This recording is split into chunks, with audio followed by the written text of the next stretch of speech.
Hey, welcome back to the Dionysus Circle podcast. In this episode, I speak with philosopher Michele Pecorari, who is completing his PhD at Oxford. We discuss Aristotle's attempt to refute Plato's idea of the form of the good. So, I'm sure you know, in Plato's Republic, the form of the good is presented as the highest object of knowledge. It's the source of intelligibility, truth, and goodness, right? It is the principle by which good things are good.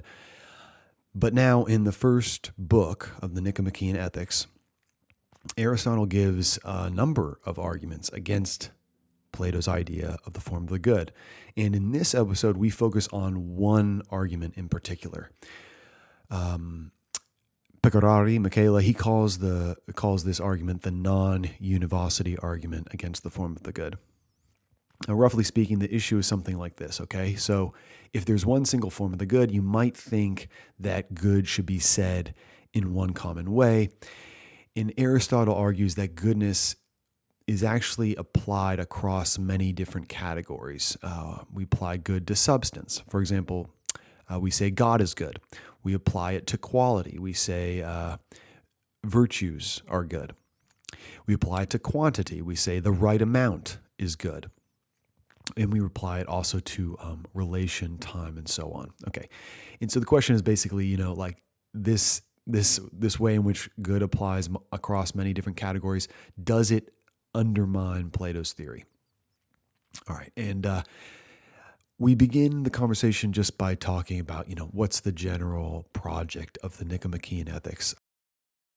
Trying to give an account of what is the human good, what is best for human beings. And so we start with book one, and he talks about this thing which is desired for the sake of itself, not for the sake of something else. And then he moves quite quickly, he identifies this with happiness, and more or less by the end of book one, he has, let's say, described happiness as a certain kind of activity which is practiced according to virtue, perfect virtue. And so the rest of the book, of the books of the Nicomachean Ethics are concerned exactly with explaining what virtue is and what the correspondent vice is for each kind of virtue. And then we get the really puzzling account of contemplation and what is divine, book 10, which maybe we don't have the time to get into. But and this is just his way of trying to give an account of what the human good is. So happiness, this kind of activity of the soul, which is, I guess, proper to us as rational beings. And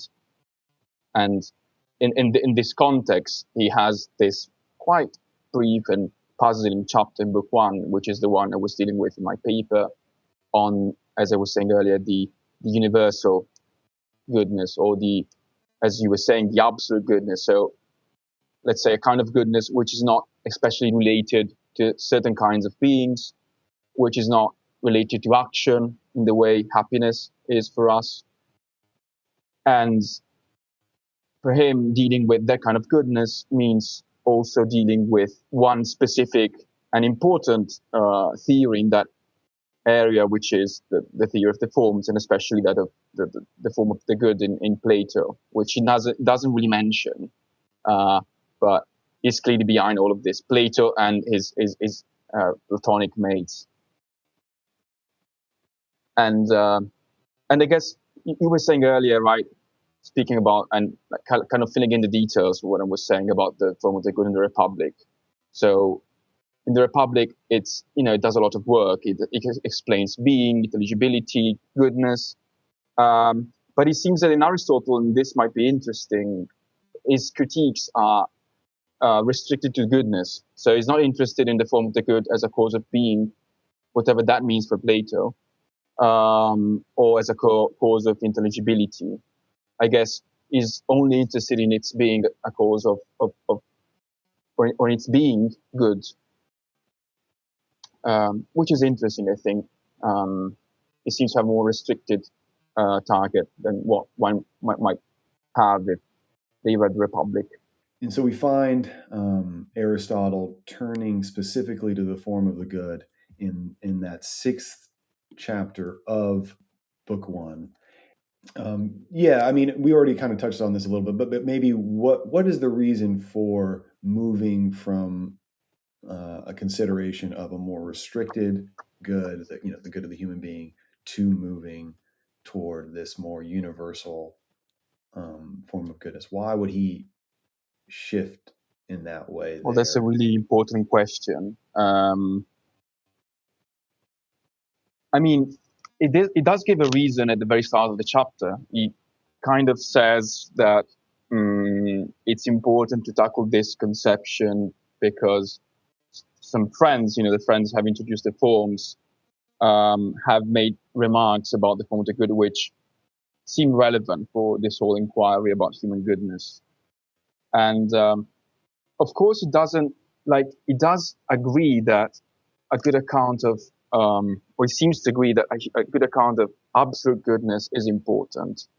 But it does also it does seem to think, it does say that such an account is not what is required for, let's say, the kind of inquiry is pursuing here. Like, it does repeat more than once that these matters, so human action, human happiness, these matters allow only for a certain amount of theoretical rigor. And it's quite clear that such a, let's say, heavy duty metaphysical account of absolute goodness will certainly exceed that level of rigor. So he seems to think that we have to account for absolute goodness in a way, but this is not the place to do it. Of course, the problem is that we don't have any other place, or we have some interesting passages here and there in the corpus, but we don't get an exhaustive treatment of absolute goodness in any other passage. As I said, we have some interesting clues here and there. But I guess the core idea is that we do not need such an account to understand what human goodness is, and more importantly, in order to become happy. We don't need such a level of detail and depth. And that's really interesting, I think. Especially if you compare it with Plato, right? Plato in the Republic has this idea that, in order to have proper knowledge, you have this longer road, right? Up to the form of the good. And he seems to think that it's really important to actually get there sometime, at some point, both like who rules the city and like for other people.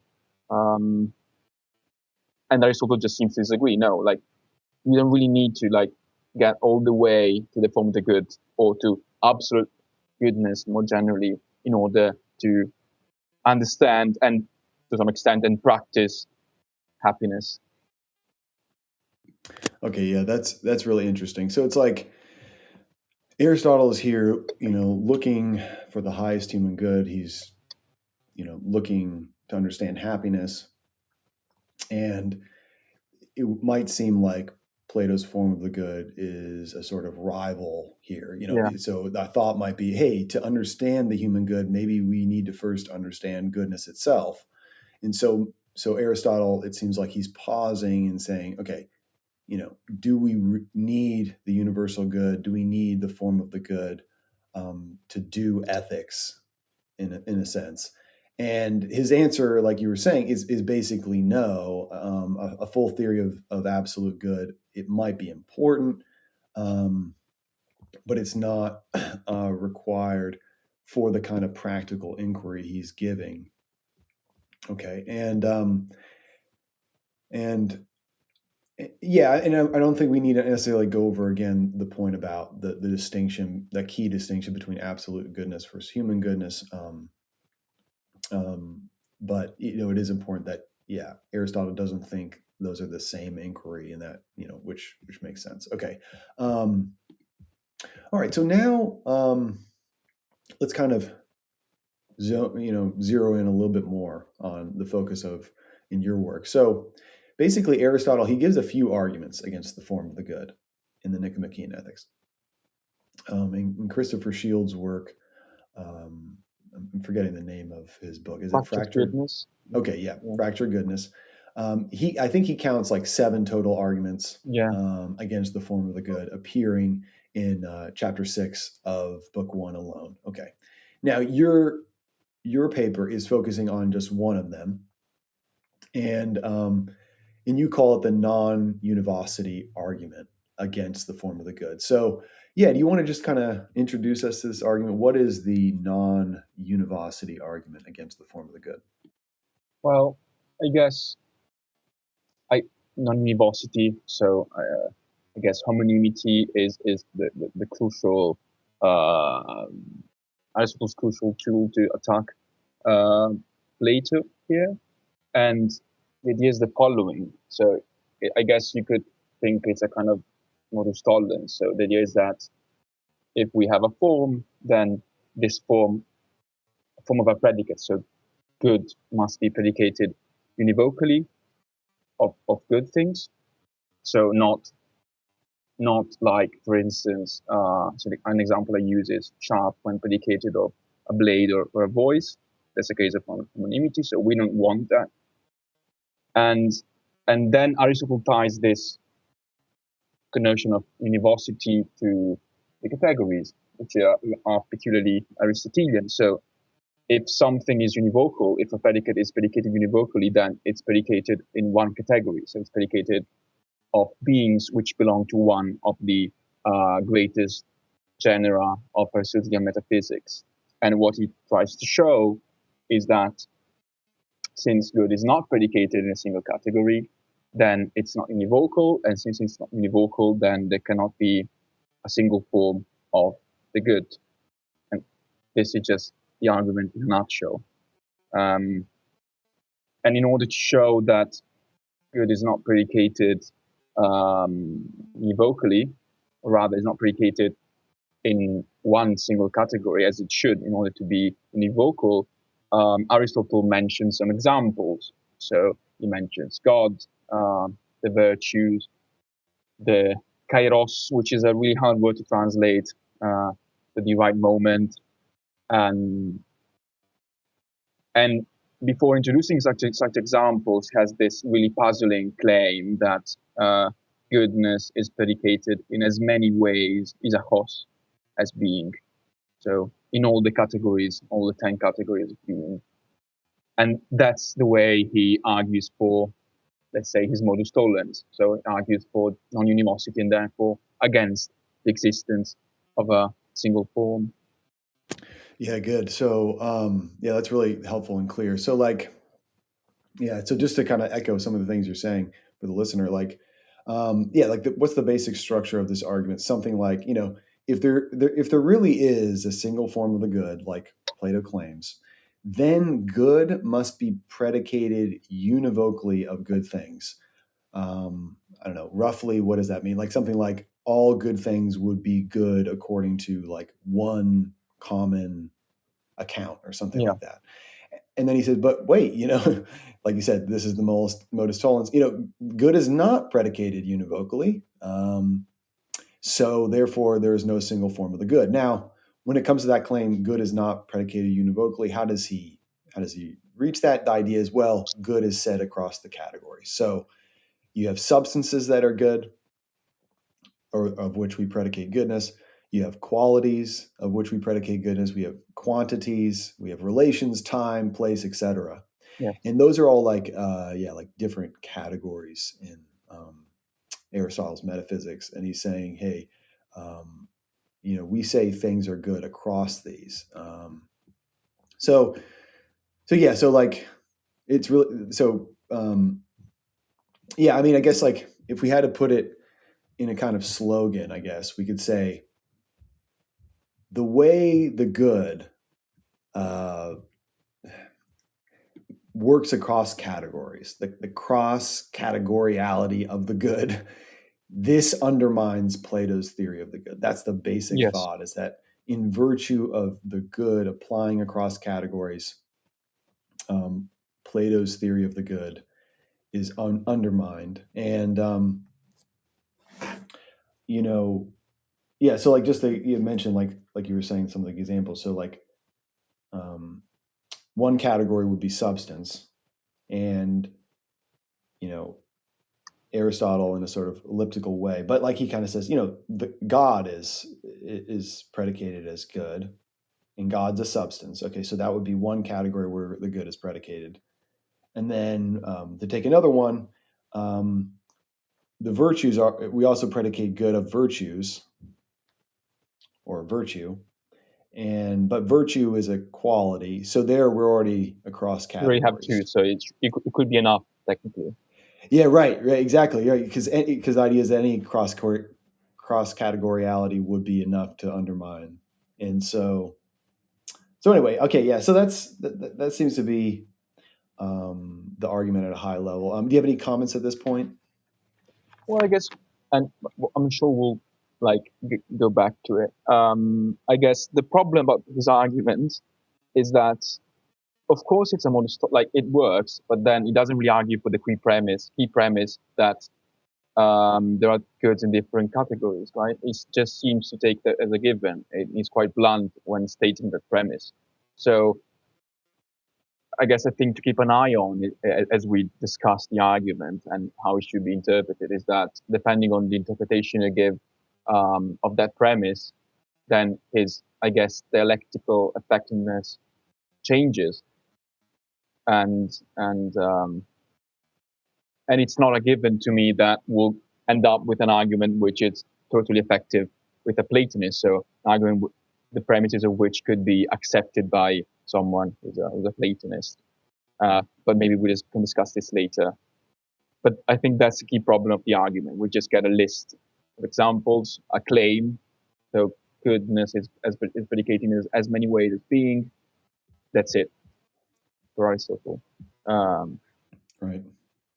Yeah, I mean, one thing you bring up in your work is how, in terms of like the dialectical effectiveness. In other words, like, is this really going to be an argument that a Platonist will be disturbed by? I guess is one way of thinking about it. And one issue you bring up is like, well, is a Platonist going to really agree with these different categories? Like, is that the way that they think about the furniture of the world, so to speak? Are they going to divide things up according to these categories? So it's like, that's a little bit tricky. It's like, it would be nice if, a really thorough argument, I guess, would be like one where he first showed why the Platonist needs to accept that there are these different categories. Like, for example, that would raise the dialectical effectiveness of the argument. But anyway, yeah, we'll kind of get more into that. But yeah, so like, let's just maybe highlight two really important claims in this argument. So the first, and again, this is based on your work, which is super clear and helpful. So first, there's this claim about univocity where, look, if there was a form of the good would be univocal. So that's a claim about like Plato's theory if it were true, it would require that the good be univocal. And that's not really the concentration of your paper. I don't know. We could maybe like touch on like the rationale for that, but I mean, it kind of seems plausible when you think about it a little bit. At any rate, okay. But the second key claim in the argument is the connection between univocity and categoriality. So the idea being that like, hey, if the good were univocal, it would only be predicated in a single category. And it's that claim, the idea that if the good were univocal, it would only be predicated in a single category. That claim is actually puzzling, maybe implausible on its face, I suppose is one way of putting it. I mean, you really do a great job of explaining this. So, yeah, maybe we could go into, the second claim. Okay, so if the good were univocal, it would be predicated in only a single category. Why might that claim be initially implausible? Like, would you want to touch on, like, because basically you bring up examples related to like white and visible. Anyway, so. Well, of course, like this claim is really important because depending on the way we interpret it, we could get some information how Aristotle conceives of cross-category predication, right? He seems to take this kind of predication across the categories, whatever it amounts to, as a sufficient condition for non-univocity. So it's quite important, right? And I guess what you were just referring to now, is the idea that we cannot just take predication straightforwardly as being true of. We cannot take these examples to simply be things of which um, the predicate good is true. And the worry is exactly connected to what I was saying right now, because if we want that principle would give us a more general principle on cross-categorical predication, which might be too strong, right? Because then it would be the case that for Aristotle, if a predicate is true, simply true of two items in different categories, then that predicate will not be univocal. And and you mentioned one example which I use, which is white. So maybe that's useful to think about this problem, right?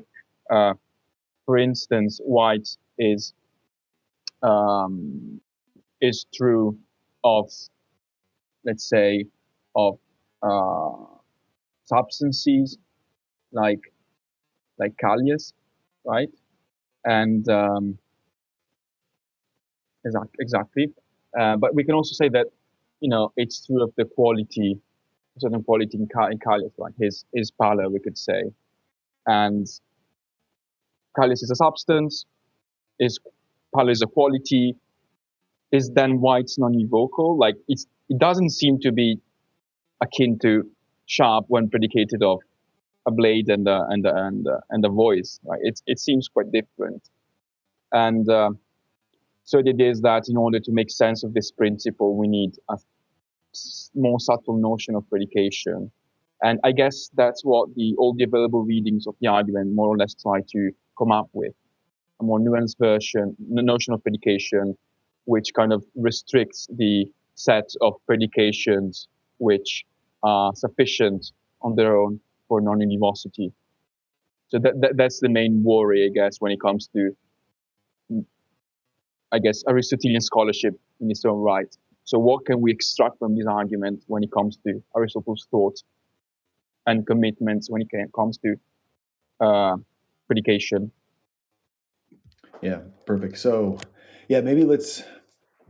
I was thinking maybe we could zoom out and like talk a little bit about univocity versus equivocity and stuff for a second, just because we haven't maybe um, discussed that yet. But let me just like echo what you're saying about um, like for example the white example. Okay, um, so basically it's like, all right, Callias, that would be a substance person. Okay, he would count as a substance. Okay, and might want to say, or kind of works with visible. So we might want to say Callias is visible. Okay, actually that is true. We predicate of Callias that he's visible, and that would be a true predication. Okay, now we want to also say a white patch, which is a quality, so a different category, is visible too. So a white patch is visible. That's another true predication. All right. Now, if the principle was correct that predicating across categories makes it non-univocal, it seems like therefore we would have evidence, or we would have had like sufficient evidence, like you're saying. The sufficiency is really important. It seems like we'd have sufficient evidence that visible is therefore non-univocal. But it's like, hold up. A white patch is visible, Callias is visible. It seems like it just means the same thing, which is that you can see them. It's possible to be seen. Callias can be seen, a white patch can be seen. So, point being is that seems to be a really good example where it's like, same thing with whiteness, where it's like, hey, we have cross categorical predication, but we don't have obvious, at least not obviously, we don't have non-univocity. So anyway, what that leaves us with is like, I don't know. I guess I guess one way of putting it is it leaves us with like we need to try to figure out what exactly Aristotle is thinking of when he's thinking of like the good being predicated across categories. Would you agree? Like that's kind of like the next. That's what Yes, it pushes us toward. totally. I mean, if you just take visible, which you, as you say, maybe the best example of the two. Um, like, of course, if you look at what Aristotle says about visible and visibility, he does seem to think that um, things are visible. So both Callias and his his whiteness. Uh, and so, in a way, the predicate is true of both of them. But then it's true of them in different ways. He does say that the color is what is visible per se, kathauto, whereas Callias is visible accidentally, just because he happens to have that color. So and so this, for example, shows that Aristotelian predication is a bit more complicated than this really blunt notion of predication as truth allows us to say. And so, yes, going forward, we should look for more nuanced interpretation of this kind of predication.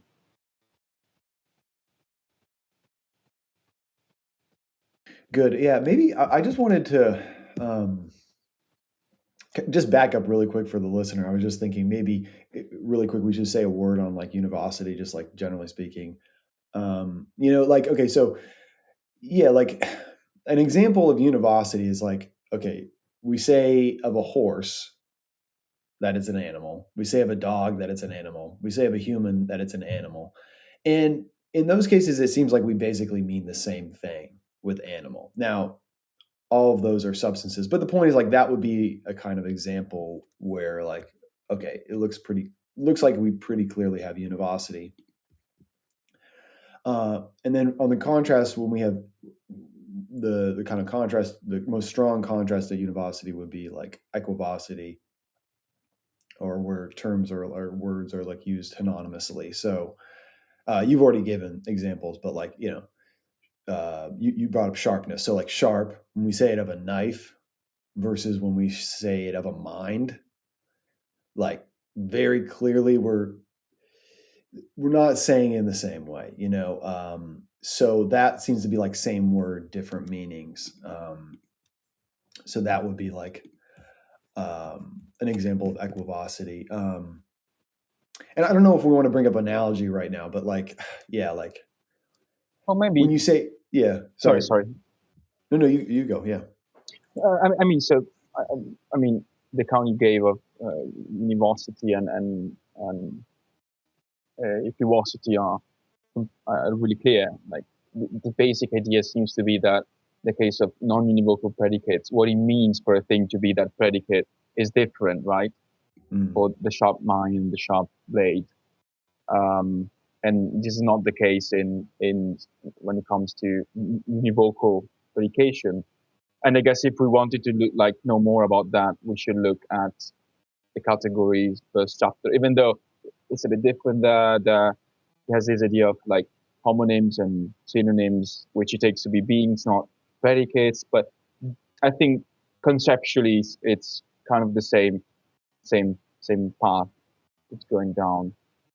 Um, and of course, a big problem about Aristotle was that for him, predication doesn't stop there. Like we have an in between, like a tertium, as it were. So you have predicates which are not strictly speaking univocal, but which still allow some kind of unity, um, a unity which like sets them apart from, let's say, merely non-univocal predicates like sharp. And the I guess the most important case of this is being, right? Hmm. Aristotle says, you know, things do not form a single genus. Being is not a genus in the same way as animal is. Just things are in really different ways. Uh, but again, there seems to be a certain unity, you know, what usually is deemed in scholarship focal unity, right, which is substance, and therefore being is not non-univocal, is not bivocal, and this is especially relevant because Aristotle then at the end of this chapter in Nicomachean Ethics has some worries about allowing goodness to nonetheless be have some kind of unity, right? He has attacked the form of the good. He thinks conclusively, and he does need to come up with a way of at least allowing for some kind of maybe looser unity among good things. We don't want good to be non-univocal. That would be a disaster, even for Aristotle. And for instance, one example he brings up is that, well, one solution is that of analogy, right?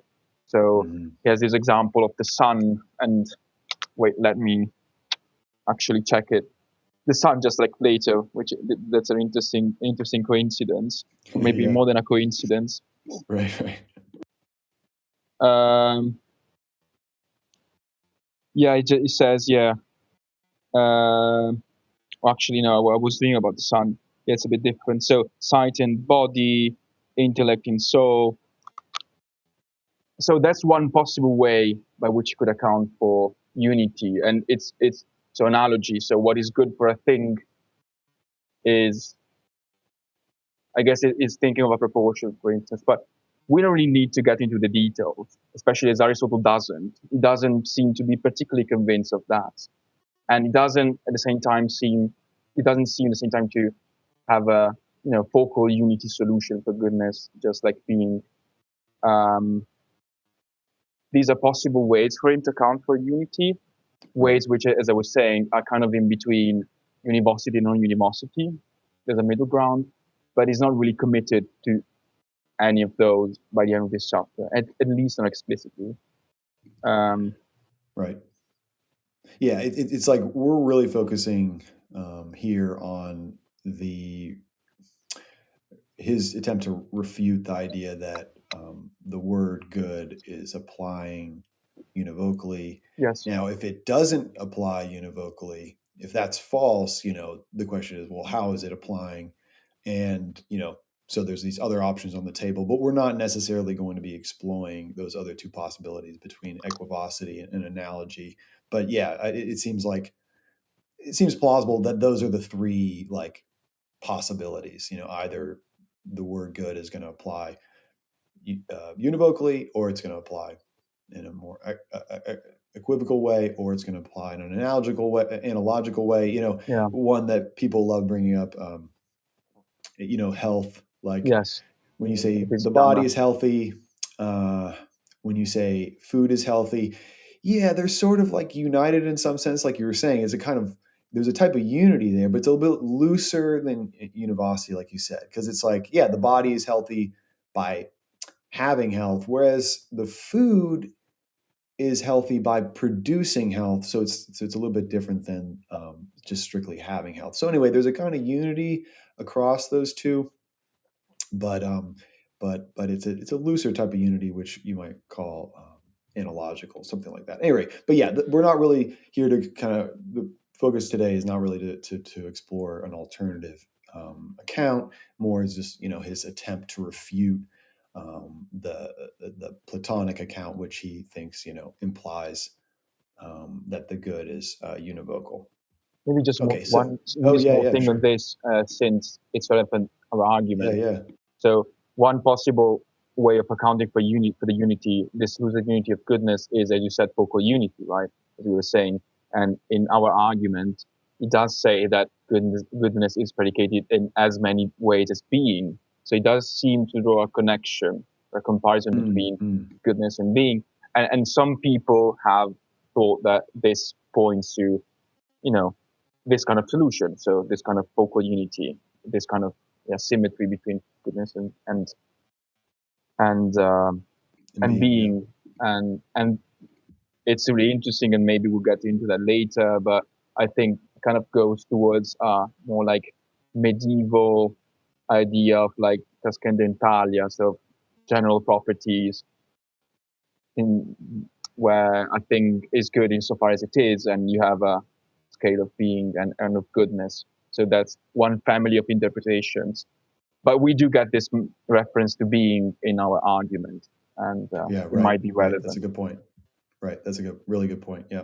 Okay, great. All right. So let's just all right. So, going back a little bit, we provided some examples where a predicate crosses categories, something like, I don't know, visible or white, and yet it doesn't seem to make the predicate non-univocal.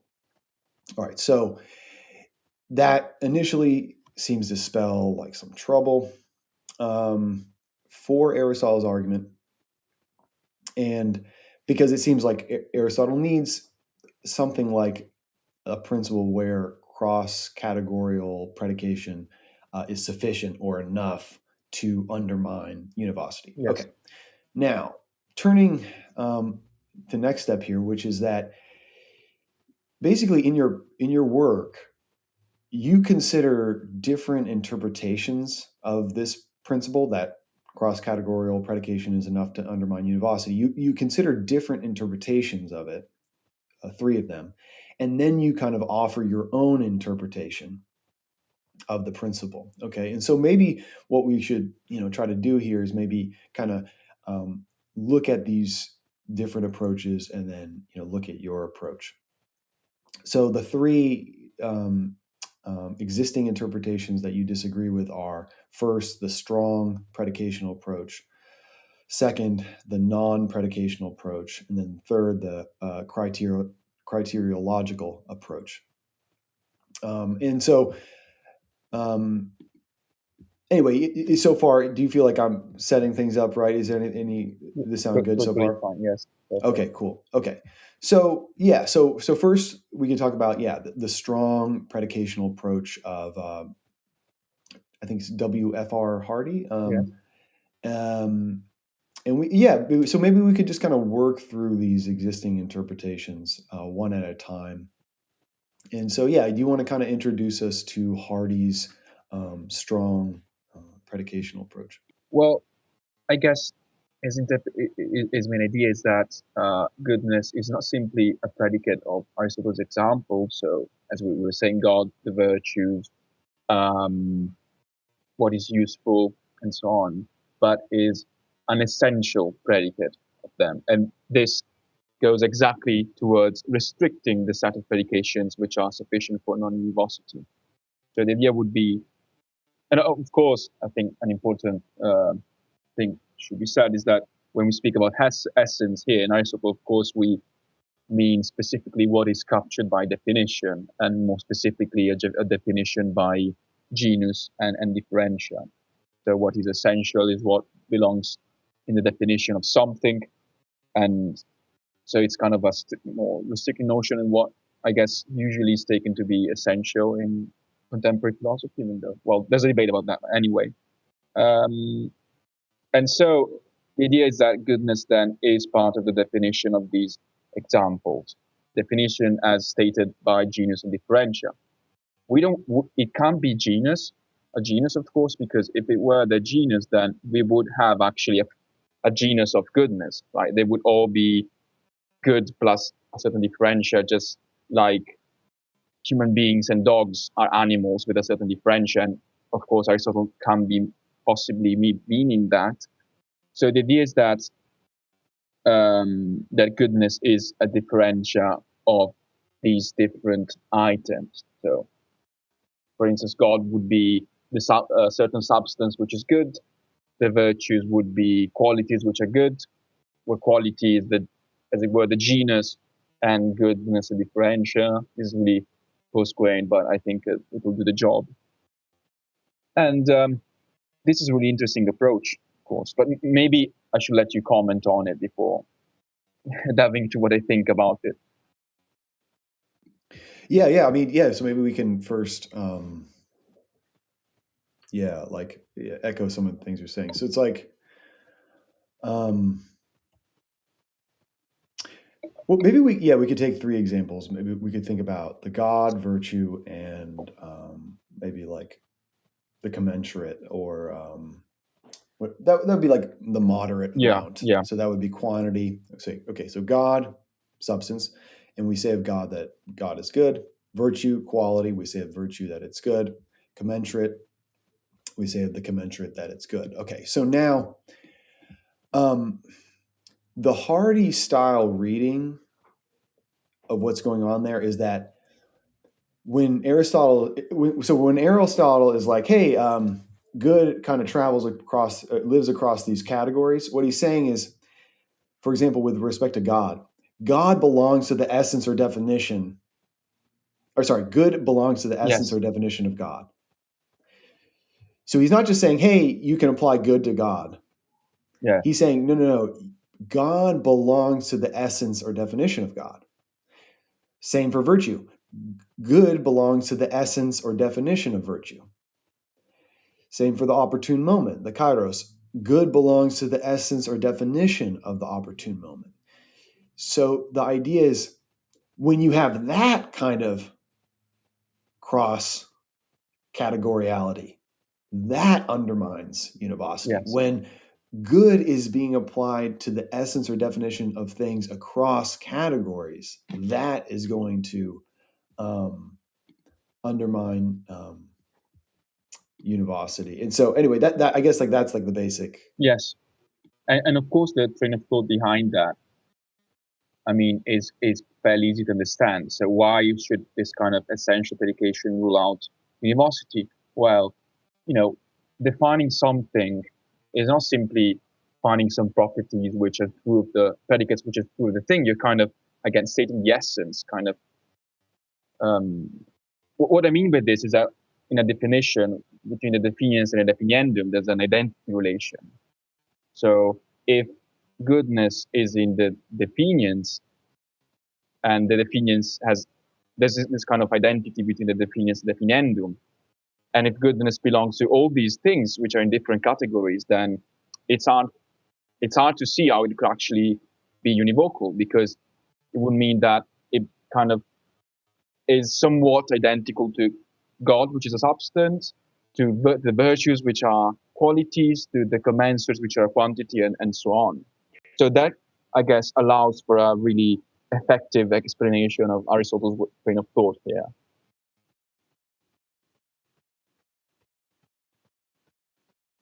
Okay, good. Yeah, that's really helpful. Okay, so yeah, so the point being, like, it's a little bit more plausible on its face, this kind of Yes. um, principle. Now, um, maybe before we get into the problems, potential problems with Hardy's strong predicational, essential predication reading, I, I almost wonder, maybe we could. What do you think about maybe just introducing right now um, your position, just because it might be, I mean, because we're going to dig into it more later, but maybe it could be helpful for the Yeah. listeners just to hear that, like, your position is actually somewhat similar to Hardy's. Um, um, and so maybe I'll just throw out how I understand it really quick, and then we can just as an initial first pass on your interpretation. So it's like, all right, so when we say God is good, or when Aristotle is thinking about how goodness applies to God, for Hardy, he's thinking, okay, what Aristotle means is that good belongs to the essence or definition of God. God is essentially good. Whereas for you, you're thinking, well, what Aristotle is saying here, it's not quite that good belongs to the essence or definition of God. It's more like, in virtue of God's essence, God is necessarily good. But it's not, strictly speaking, correct to say goodness belongs to the essence of God.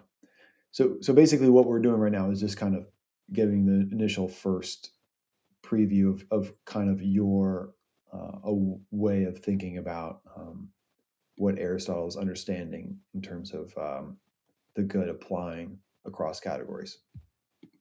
That's a perfect summary. I guess the key insight behind my interpretation is uh, the distinction between uh, per se predication and essential predication, right? So Hardy was exploiting essential predication, so definition and what belongs in a definition. But Aristotle um, allows for a different kind of predication, which is still necessary and which nonetheless is not reducible to essential predication, and which he calls per se kathauto predication. And it has different things to say about different kinds of per se predication, but